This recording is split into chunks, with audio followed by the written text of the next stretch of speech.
Salt in your cocktails.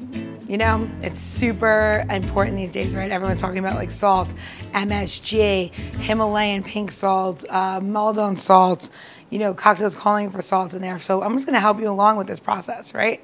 So let's just talk about it. You have salt. You have this pink salt. This is Himalayan pink salt.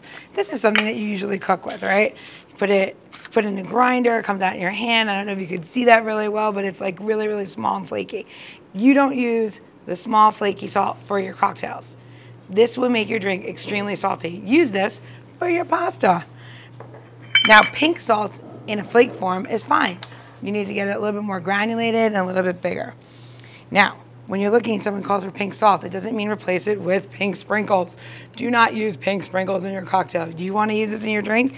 Use it as a garnish, put it on the tray, serve your cocktails with it, stick it to the glass on one side, make it a party for sure. But substituting sugar for salt is not the same. What you're looking for is the flake salt. And this is your most commonly found flake salt. This is called a Maldon salt.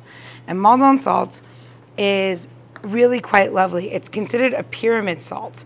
And I'm showing this to you because like if you say when a cocktail recipe calls for 2 flakes of salt, it's literally like 2 flakes of salt. And it's really quite special because not only are they look like a pyramid, they're also crunchy and they provide a little bit of texture, and they can make something that's aperitif, tastes almost caramelly, and they can bring out a lot of flavors in whiskeys as well as a plethora of other liquors and liqueurs. So use your salt wisely, and if you ever spill it, throw it over your shoulder.